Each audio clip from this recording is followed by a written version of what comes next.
ये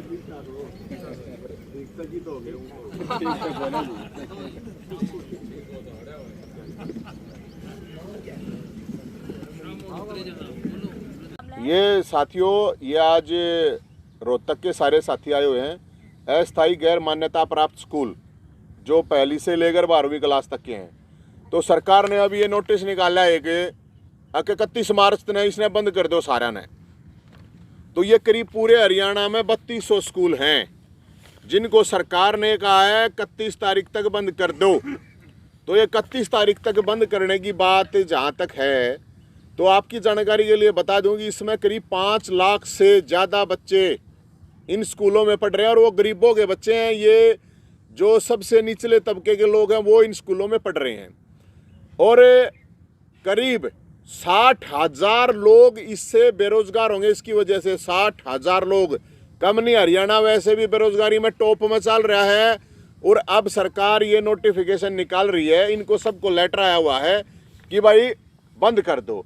तो 60,000 तो कर्मचारी और 5 लाख के करीब हैं जो इसमें बच्चे हैं। तो हम सरकार से ये कहना चाहते हैं, पूछना चाहते हैं कि भाई जो सरकार है, स्कूल अगर ये इनके बंद हो जाएंगे तो पहले तो बेरोजगारी बढ़ रही है, वो कित जाएंगे। पहले ही इतनी बेरोजगारी है, जो बच्चे पढ़ रहे हैं जो एक मिनिमम कॉस्ट पे, अब इनके ऊपर जो इन्होंने लगा रखी है कि भाई ये हमारी जो इनकी अपनी मिनिमम रिक्वायरमेंट जो इन्होंने बता रखी है, जो शर्तें हैं वो शर्तें बड़ी इंटरेस्टिंग चीज़ ये है कि इनकी शर्तों जो बताई इनको, हरियाणा के अंदर ऐसे बहुत से सरकारी स्कूल चल रहे हैं, प्राइवेट तो छोड़ो, प्राइवेट तो चल ही रहे हैं। जिस कंडीशन में इनकी जो भी शर्तें हैं, जिसे जो क्राइटेरिया है उस क्राइटेरिया पे सरकारी स्कूल ऑलरेडी चल रहे हैं, प्राइवेट स्कूलों को ऑलरेडी मान्यता मिली हुई है। तो हम सरकार से ये कह रहे हैं कि ये इस तरह की ज्यादती ना करे सरकार। और इसमें सबसे बड़ी बात जो हम मुख्यमंत्री साहब को, खट्टर साहब को, और जो हमारे शिक्षा मंत्री हैं उनको ये कहना चाह रहे हैं कि भाई लोगों को परेशान करना बंद करो। और 5 तारीख को पूरे स्टेट की मीटिंग करेंगे। आज ये रोहतक के साथी थे, पूरे स्टेट की मीटिंग करेंगे। जितने भी अस्थायी गैर मान्यता प्राप्त हैं उनके सभी साथी पूरे स्टेट से उस दिन पदाधिकारियों की मीटिंग करके ये फैसला लिया जाएगा, क्योंकि 31 तारीख तक का बंद करने का इन्होंने आदेश दे रखा है। तो हम इस आदेश को नहीं मानते और ये आदेश सरकार वापस ले और जो मांगे हैं। और इसमें सबसे बड़ी जो चीज़ है, एक सेकंड मैडम, एक सेकंड, ये 2014 है, ये 2014 का मैनिफेस्टो है बीजेपी की सरकार, बीजेपी की पार्टी का। और 2014 के मैनिफेस्टो में लिख रखा नीचे मान्यता प्राप्त गैर मान्यता प्राप्त शर्तें विशेषकर भूमि भवन शर्तों को सरल करे, प्राइवेट स्कूलों को मान्यता प्राप्त दी जाएगी, अस्थायी मान्यता प्राप्त स्कूलों को स्थायी मान्यता प्राप्त की जाएगी। यो देख लो इतना अच्छी रहा, यो इनका मैनिफेस्टो है 2014 का और अब ये कह रहे हैं इनको बंद कर दो। तो मैं सरकार तक यही मेरी अपील है। मैंने बताया कितने लाख बच्चे प्रभावित होंगे, गरीबों के बच्चे प्रभावित होंगे, कितने जो टीचर हैं वहाँ पे नॉन टीचिंग स्टाफ है, 60,000 लोग सीधे बेरोजगार होंगे। और साथ ही आपको मोटी मोटी बात एक बार बता देंगे चावला साहब। जी जी, पिछले साल भी ठीक इसी समय ये मुद्दा उठाया गया था, आदेश आपको दिए गए थे, आपकी यूनियन ने उठाया भी था जोर शोर से मुद्दा, लेकिन 31 मार्च के बाद फिर सब ठंडे बस्ते में चला गया था। तो क्या बातचीत रही थी आपकी 31 तारीख के बाद? 31 तारीख के बाद बात ये थी कि स्कूलों का डेलीगेशन जैसे ही विभाग से मिला तो विभाग ने ये आश्वासन दिया था कि इसके ऊपर हम ठोस कदम उठाएंगे।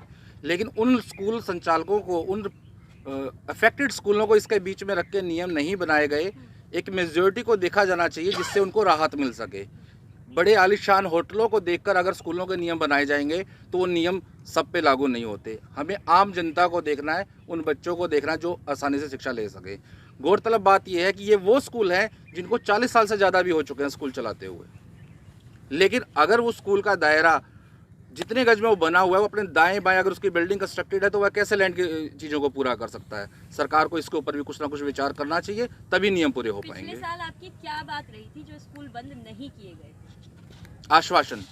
किस तरह का आश्वासन? इस तरह का कि नियमों में सरलीकरण किया जाएगा, बट सरलीकरण किया गया लेकिन उस स्तर का किया गया जिससे अधिकतर स्कूल बंद हो रहे हैं, बच नहीं रहे हैं। पिछली बार भी 3200 स्कूल थे इसकी इज्जत में बंद होने की कगार पे, अब फिर 3200 स्कूल है। बिल्कुल सही बात आप बोल रहे हैं कि 3200 स्कूल है, लेकिन नियमों को जो लाया गया वो उन स्कूलों के लाया गया जो ऑलरेडी पूरे कर रहे थे। तो नियमों में सरलीकरण किसे कहा जाएगा? वो नियमों में सरलीकरण वो कहा जाता है कि हाँ, हमने नियमों को सरलीकरण करने के बाद इतने स्कूलों को बचा दिया। तो ठीक 1 साल बाद एडमिशन के टाइम पे ही क्यों इस तरह के नोटिस थमाए जाते हैं आप लोगों को?